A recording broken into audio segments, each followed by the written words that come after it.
بسم اللہ الرحمن الرحیم۔ آج ہم جس موضوع پر بات کرنے جا رہے ہیں وہ اسلام اور انسانیت، یعنی اسلام انسانیت کا مذہب ہے، اسلام انسانیت ہے۔ قرآن مجید میں ارشاد رب العزت ہے، بسم اللہ الرحمن الرحیم، من قتل نفسا بغیر نفس او فساد فی الارض فَكَأَنَّمَا قَتَلَ النَّاسَ جَمِيعًا۔ یہ سورہ مائدہ آیت نمبر 32۔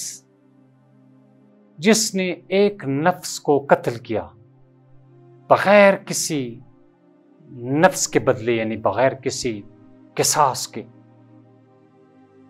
یا زمین پر فساد پھیلایا، گویا اس نے پوری انسانیت کو قتل کیا، یعنی ایک نفس کے بدلے میں پوری انسانیت کا قتل کرنا ہے۔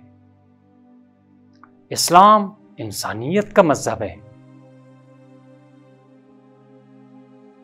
اسلام میں روزہ فرض ہے۔ کتب علیکم الصیام کما کتب علی الذین من قبلکم لعلکم تتقون۔ یا کوئی مسافر ہیں تو پھر اسلام نے اجازت دی ہے کہ وہ روزہ نہ رکھے، اس پر وہی حکم ہے، یعنی توڑنے کا حکم ہے کہ وہ روزہ نہ رکھے۔ جس طرح واجب ہونے کا حکم ہے اسی طرح روزہ توڑنے کا حکم ہے کہ انسان روزہ نہ رکھے۔ کیوں؟ اس لیے کہ اسلام انسانیت کا مذہب ہے۔ اسلام میں مردے کو کفن دینا واجب ہے، لیکن کفن کا کاروبار کرنا، بزنس کرنا مکروہ ہے۔ کیوں؟ اس لیے کہ انسان کے دل میں لوگوں کی موت کی آرزو اور خواہش پیدا نہ ہو جائے۔ کیوں؟ اس لیے کہ اسلام انسانیت کا مذہب ہے۔ اگر عصر کا وقت بالکل غروب آفتاب کے وقت 4 رکعت نماز پڑھنے کا وقت انسان کے پاس باقی ہو، اور سامنے سے دیکھ رہا ہو کہ کوئی بیلی یا کوئی جانور مر رہا ہے یا کوئی چیز ڈوب رہا ہے، تو انسان پر واجب ہے کہ وہ اس ڈوبی ہوئی چیز کو بچائے اور بعد میں اس عصر کی نماز کو قضا کر لے۔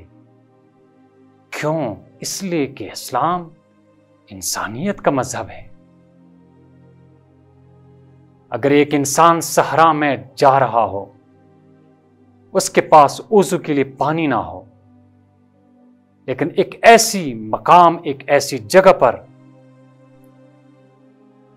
ایسے حالات پیدا ہو جائے کہ اس کو 1 لوٹا پانی، مثلا 5 لاکھ درہم یا دینار پر 1 لوٹا پانی خریدنا پڑے اور اس کے ساتھ طاقت ہو، پیسے ہو، تو وہ پیسے دے کر وضو کے لیے وہ پانی خرید لے، اور جب پانی خرید لے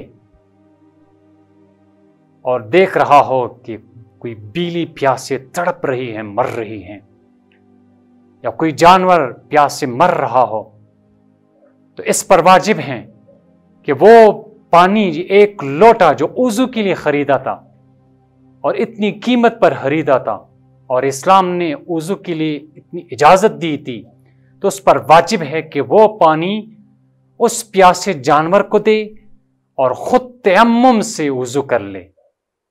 کیوں؟ اس لیے کہ اسلام انسانیت کا مذہب ہے۔ امام علی علیہ السلام کسی جنگ میں جب ان کے اصحاب نے پانی کی گھاٹ پر جب قبضہ کیا تو سپاہیوں نے چاہا کہ دشمن کی فوج پر پانی بند کر لے، وہ گھاٹ پر پہرا بٹھا لے۔ تو مولا کو جب خبر ہوئی تو امام علی علیہ السلام نے ڈانٹ کر اسے بتایا، ان کو جھنجھوڑا کہ پانی یہ عالم انسانیت کے لیے ہے، یہ انسان کے لیے ہے، یہ جانوروں کے لیے ہے، یہ اللہ کی ملکیت ہے، کیوں؟ اس لیے کہ اسلام انسانیت کا مذہب ہے، اور مولا نے اپنے سپاہیوں کو اس گھاٹ سے اتار کر عام و خاص کے لیے وہ پانی چھوڑ دیا۔ کیوں؟ اس لیے کہ اسلام انسانیت کا مذہب ہے۔ ماہ مبارک رمضان ہم پر فرض کیا گیا تاکہ ہمیں احساس ہو جائے کہ کوئی غریب، کوئی یتیم، کوئی مسکین، کوئی بیچارہ بھوک سے تو نہیں تڑپ رہا ہے۔ کیوں؟ اس لیے کہ اسلام انسانیت کا مذہب ہے، اور اسلام ہمیں یہ سکھاتا ہے کہ تم اپنے پیٹ کو بھوکا رکھو اور دوسروں کو کھلاؤ۔ انسان کی تعریف یہی ہے کہ وہ اپنے علاوہ دوسروں کی فکر کر لے، اس کو انسانیت کہتا ہے۔ جب بھی یہ مادہ انسان میں پیدا ہو جائے، جب بھی یہ ملکہ انسان میں پیدا ہو جائے کہ وہ اپنی فکر چھوڑ کر دوسروں کی فکر کر لے، تو سمجھ لینا چاہیے کہ ہم انسان ہے، اور اسلام نے اسی انسانیت کو ہم سے مانگا ہے۔ میں امید کرتا ہوں کہ یہ ویڈیو آپ لوگوں کو پسند آئی ہوگی۔ اگر پسند آئی ہو تو اس ویڈیو کو لائک، شیئر اور سبسکرائب کیجیے۔ السلام علیکم ورحمۃ اللہ وبرکاتہ۔